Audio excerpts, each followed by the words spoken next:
Oh no. This is the true account of a crime of Rascal Big. Rascal. like the little rascals or some shit like that. You know, life started out pretty tough for him. What a shitty fucking name to be dealt. As a young man in his early 20s, he moved to LA with the dreams of becoming a famous actor.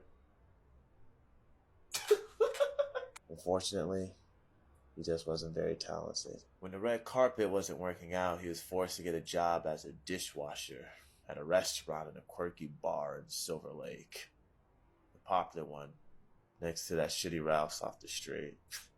People never really knew what to make of Rascal. It was hard to get a read on him. He was always quiet. You could never really tell what he was thinking. That's what made him really, really terrifying.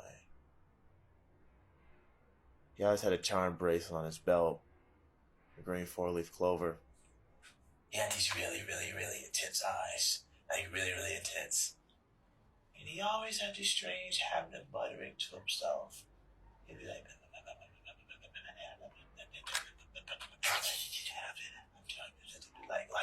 what? It was reported that his boss fired him around 10 p.m. at night, throwing him out into the alleyway. Why did he fire him?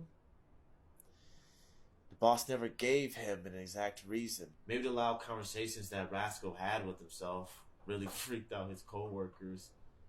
Instead of talking to him about it, he fired him. This guy's an asshole. What a cruel world that we live in. It was reported that Rascal was showing signs of mental illness and aggravation. CCTV cameras showed that Rascal was in the alleyway. Then he picked up a knife. It was shown that Rascal put that knife in his sweatshirt. According to police reports later that evening, Rascal was making his way to the metro system, the train that goes to downtown LA. This is where things get freaky as shit. He starts walking down the sidewalk and gets into the train station where he meets a woman. A woman named Elizabeth Short. Rascal and Elizabeth started talking, her not knowing his true intentions. And after warming up to each other for a bit, it was reported that Rascal took a seat next to her on the train. Now, why would this woman let a random dude sit next to her on the train? I have no idea. Maybe she was afraid of something. Or maybe she was just too afraid to tell him to go away. After a couple stops and some more back and forth, Elizabeth got off the train, and that's when Rascal made his pursuit. He pulls out a knife and he brutally stabs Elizabeth over and over and over again. It seems like this was Rascal's first ever murder. And the most chilling detail about this case is that he's never been located. He disappeared from the face of the earth. This case has been deemed in the media as the dishwash killer. What a corny fucking name. To a gruesome and chilling effect, this has been the case of Rascal Big, aka the Dishwash Killer, from your favorite true crime podcast, Crime and Punishment.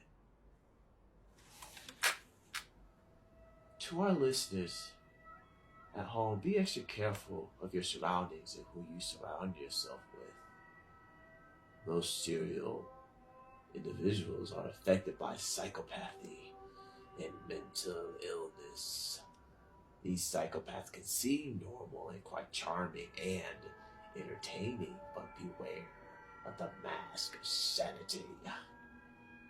They can be everywhere, and let me tell you, they are everywhere. And unfortunately, this is just the bottom line. There will be more people dead tomorrow because of you being unable to see the signs of a killer. Take Ted Bundy.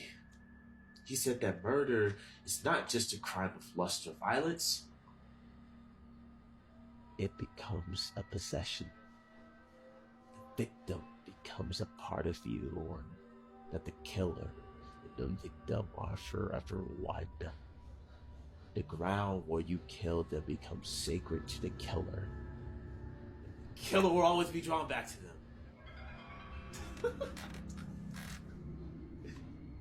I don't know what to say. I'll end it on this. Jack the Ripper signed off on his murders by sending letters to the police office, saying things like, "My knife is so sharp, I want to get to work right away if I get the chance." Now he's a household name.